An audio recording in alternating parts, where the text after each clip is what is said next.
Welcome to the Marriage Today podcast. I'm Jimmy Evans. This is my wife, Karen. This podcast exists to help every single couple to thrive in their marriage relationship. We want you to know you can thrive regardless of where you are right now, what you've been through in the past. You can thrive in marriage. We're talking today, my book, Marriage on the Rock. This is the first book that I ever wrote. And in this book, I talk about the 4 foundational laws of marriage. And I'll talk about a lot more than that. I talk about sex, in-laws, money, communication, all those kinds of things. But I talk about the 4 foundational laws of marriage. This is what saved our marriage. We've been married for 48 years. And several years into our marriage, we were on the brink of divorce until we learned about the 4 foundational laws of marriage. Now, in previous podcasts, we've talked about the first 2 foundations. In this podcast today, we're talking about the 3rd and 4th foundation, which is the law of possession and the law of purity. But before we go to that teaching, we have some questions from you guys. And Karen, I think you're going to read me a couple of questions. Yes. My husband doesn't include me in his business decisions. I feel like he's trying to keep this separate. Aren't we supposed to share everything? Yeah, you should. And I have a friend of mine who is extremely successful in business, and his wife, when I say he was extremely successful, I mean his business was worth hundreds of millions of dollars. I mean, he had a huge business. And he didn't just have one business, he had several businesses. And he patronized his wife. And she would keep saying to him, honey, I don't know, if anything happened to you, I don't know anything going on. Mm-hmm. And he would say, well, it's just hard to explain. There's just a lot to it and stuff like that. So she, very nice couple, very, very godly couple. And so she just kept up. And finally he came to me one day and he said, what should I do? And I said, sit down with her and tell her that she's an equal and that she's a partner, and listen to all of her statements and give her patient explanations on everything. And you need to have a regular meeting with her where you tell her what's going on and let her ask questions. Mm-hmm. And so he came back to me a couple months later and he said, you know something? He said, I was kind of offended when my wife said that to me. He said, but it has helped our relationship so much. We're so much closer now that I've sat down with her and began to include her in business decisions. He said, but the other thing is she has a lot of wisdom. Mm-hmm. He said, I was surprised how much wisdom she has. So I think that he needs to include you, and you might need to go get counseling. Mm-hmm. But the law of possession says they two shall become one. Mm-hmm. And so I don't think it's reasonable if your husband's in business that he has to call you every time he buys a typewriter or something there's no typewriters anymore, computer, something like that. But I think it is reasonable that any significant decision that affects your home, your relationship, that he should talk it through with you before he makes it. So you have another question there? Yes. Do you agree that affairs of the heart are equal to sexual affairs? What is the next step for me after my husband's confession of emotional infidelity? I don't think they're equal in the sense that I think the actual physical act is worse. Mm-hmm. But it begins emotionally. Mm-hmm. You know, not always. Some affairs are just purely sexual. But typically there is an emotional affair. And I think it says your husband confessed emotional infidelity. Well, that's important. Before it got all the way, he did confess it. That's good, rather than getting caught. Mm-hmm. I think that the next step is maybe to go get counseling. Why would your husband go, and I'm not blaming this on this woman, but why would your husband be vulnerable? That's part of the question. Is he offended at you? Is he rejecting you? Is something wrong with your relationship that he feels like he has to go outside and do that? And counseling would help to find out what is it that caused this. And the second thing is just accountability, where your husband needs to be accountable. You know, you need to be able to ask him questions and get honest answers on things like that. But I don't equate emotional adultery. Now, Jesus said if a man looks with intent at a woman, it's the same as adultery, okay? In other words, your heart is the most important thing. But the relationship is salvageable. There's no doubt about that. I wouldn't at all consider divorce unless this is a serial thing that's happened over and over again like that. But that's what I think about it. Hope that these are helpful to you. We're now going to go to the teaching on the 3rd and 4th foundational law of marriage. If you're watching us on Apple or Spotify or YouTube, wherever you're watching us, please subscribe to our channel there and leave us a comment. We would love to hear from you. We're going to go to this teaching now on the foundational laws of marriage. Sometimes we get confused between God and church. The most important thing in my life is God, but that's my personal relationship with God. That's not church. The second most important thing in my life is my wife. The third is my children. The fourth is then church and extended family and work. It comes all the way down here. And like I said before, a lot of times the things that are threatening our relationship aren't bad things. They're good things out of priority. Children. Nothing is as important, God in a marriage, children. But some people say, well, my children, I live for my children. That's good, but listen, your children are a temporary assignment. They come and go. Listen, I remember when they put our kids in our hands, and I remember when we gave them away at their weddings. And they don't want you following them around the rest of their life. They want to be in a relationship. But listen, when you give your marriage up for your children, how are your children going to succeed in marriage if you don't show them how? And the number one thing they need to see is you prioritizing your marriage. I want to say something to blended families, because I know probably half of you guys are blended families. A lot of people watching are blended families. In an intact nuclear family, you have a marriage and then children. It doesn't mean there aren't challenges there, because there are, but you have a marriage and then you have children. In a blended family, you have children then a marriage. Families don't build around children, they build around a marriage. Marriage is the nucleus of that. And I want to say, if you're in a blended family, the number one issue in succeeding as a blended family is making your marriage first. And sometimes children are hurt. There might have been a previous marriage. There might be loyalty to a biological parent. And there may be animosity, even hostility toward the non-biological parent or whatever, which creates confused emotions and all of that. I want to say this one more time. If your children have been through a bad circumstance and they've seen a failed marriage, the best thing you can do for your children is show them how to succeed in marriage. And say to them, honey, I love you. There's nothing more important in my life than God and my husband, and I love you too. But my priority is the marriage. And we're going to have a strong marriage, and we're going to be a united front. And as a united front and as a couple, we're going to parent you. And I'm going to talk more about this in just a minute about blended families, but the marriage comes first. I'll say this, there may be misunderstanding, but the parents need to be the parents. There may be misunderstanding or difficulty or whatever. Your marriage has to come first. And in a blended family, it's not the exception. You have to put your marriage at the core of the relationship, and then the children relate around the marriage, not the other way. Otherwise, you become divided.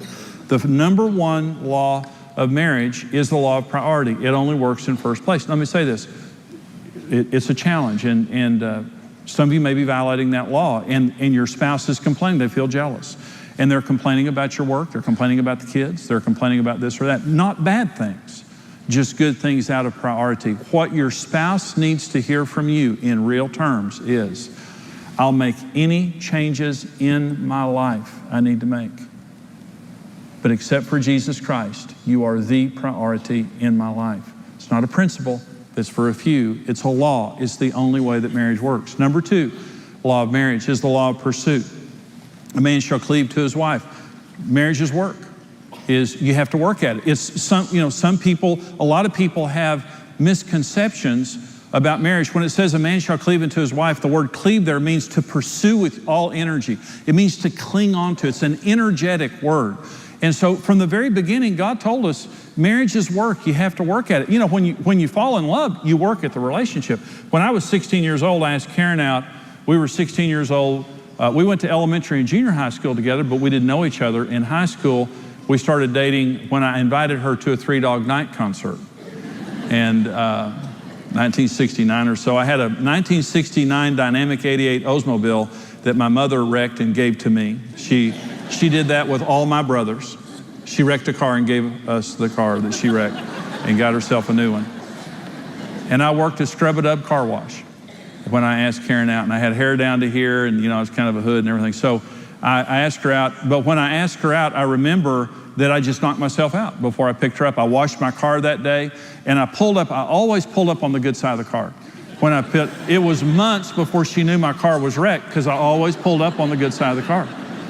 And I just knocked myself out to be mannerly. Those were the days that you drove well. And, I drive just real carefully. If we hit a little bump, I'd say, are you okay? 5 minutes later, we hit a bar ditch. I'd say, toughen up, stop griping. And it's just the way that it is back then. And so I would just work, But as soon as I knew that I had her, I began to take her for granted. And that's human nature. We work until we get something secured, then we take it for granted. Well, that's why marriage doesn't work. For the rest of your life. Well, again, we've been married 39 years. It's been 42 years since we started dating. Today, we work at our marriage, and our marriage is great as long as we work at it. It's never different than that. No one is the exception to this, but a lot of people have misconceptions related to marriage, and we have to get these misconceptions out of our mind. The first is, if I marry the right person, the emotions will happen naturally and effortlessly throughout our marriage. If I marry the right person, the emotions will just always be there. Every morning I'm going to wake up and look at you and just go, hallelujah. Oh. It's happening again. No, you're going to open your eyes and smell their breath and, see them in the harsh morning light. And there's no such thing. Now, listen why this is so important. Because there are a lot of people that believe there's something wrong if I have to work at it. If I married my soulmate, and this is the word that's being used a lot today, soulmate. I'm looking for my soulmate. Let me tell you something about your soulmate. A, they're really messed up. Okay, if you think your soulmate is this person that you see and just go, oh, like that, well, you may fall in love with them, but they're still messed up. Let me tell you another thing about soulmates. They're not born, they're made. The best marriages are not two perfect people who get together and chemistry strikes and they live happily ever after. The best marriages are two very different people who have a lot of incompatibility that roll up their sleeves and go through lots of trouble together, but they stay together and work it out and they come out as best friends. That's how marriage works. The best marriages are people who have high goals and a high work ethic. The worst marriages are people who have high goals and not a good work ethic. That's proven in research. And so if I marry the right person, the emotions will be there. No, they won't. It'll be there to the degree that you work at it. And even if you work at it, there'll be times the emotions just aren't there. The second is, if my emotions change toward my spouse, I must have married the wrong person. No. Again, emotions come and go. I can't predict my emotions, but the best love in the world is love by choice. It's called agape love. It's God's type of love. I don't know what my emotions are going to do tomorrow, but I'm always in control of my will. When I say I love Karen Evans, what I'm saying is this: regardless of how I feel or what she does, I've made a decision. I will always be faithful to her and do my best to love her as Jesus would. That's what I'm saying. I've made a decision. I can't depend on emotions. The most beautiful people in the world, the most talented people in the world, you notice they fall in love, they divorce. They fall in love, they divorce. Why? Because they think if my feelings change, I've got to change spouses. There's something wrong with this. No, if your feelings change, you just work. There's the grass is greener syndrome. It's when the grass looks greener on the other side. And that's what the devil wants to do, whether it's someone across the street or somebody at work or someone real or imagined. The grass always looks greener on the other side. There's two sayings that I like. One is, when the grass looks greener on the other side, it's time to water your own yard. And here's another good one. The reason the grass looks greener on the other side is because you can't see the poop from here.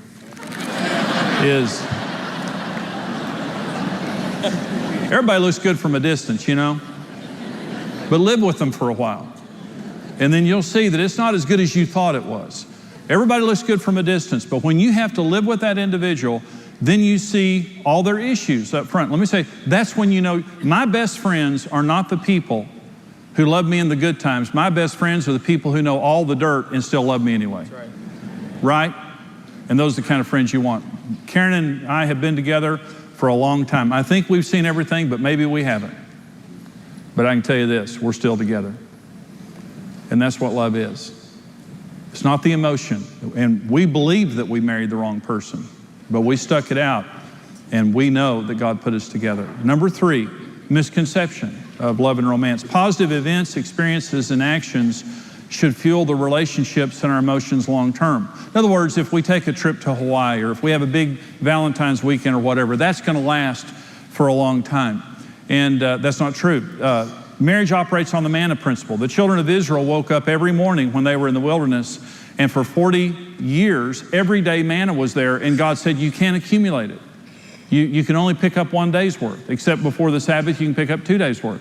He said, but you have to pick it up every day. First thing they did is the Israelites went out and took all they could and put it in their tents. And what happened, it says, it bred worms and stank. They were trying to accumulate it. And God says, no, I want you to learn to relate to me every day and trust me every day. A relationship with Jesus is an everyday thing, not an every month thing or an every year thing. Love is a perishable commodity. Yesterday's love is worthless. It has to be renewed every single day. It doesn't matter what your emotions were a year ago. I'm telling you, I've been a Christian for 40 years, and I'm going to tell you right now, if I go 3 or 4 days without praying and reading the Bible, it changes. I mean, God doesn't change, but it changes me.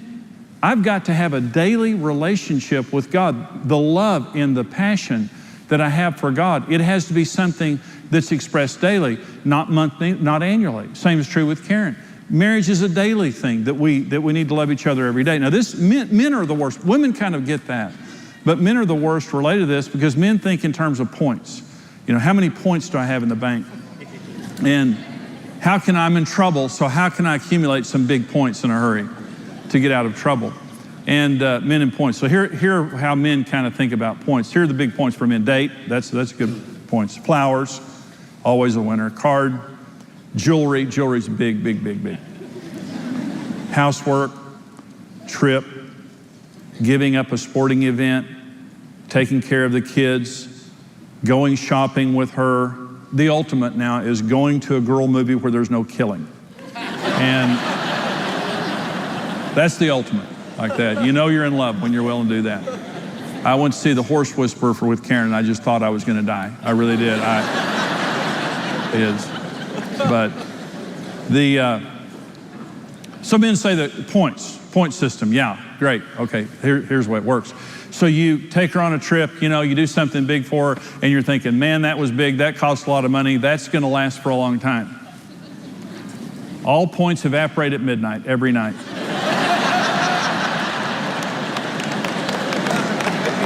Jewelry lasts maybe 2 to 3 days. And that's the biggest of all. And you're just thinking, man, I am Don Juan. I took her out on this big date. I did this and this and this. And boy, do I have some big points. So you wake up the next morning, she's just kind of hanging over your bed. You're saying, hey, good morning. Hello. Well, honey, good morning. I mean, what about our trip to Hawaii? What? Get up. Get up. You're just thinking, my gosh, I did all that yesterday. That was yesterday. What are you going to do today? It's an everyday. They don't accumulate. I'm just telling you right now, marriage is an everyday deal. It doesn't matter what you did yesterday. What are you going to do today? Every single day. And again, we have the tendency to want to accumulate points so that we can, ride those for 2 or 3 months while we're out checked out doing something else. Marriage is an everyday thing. And here's another misconception. When we have no emotions or have fallen out of love, there is no way to get the love back. That's all there is.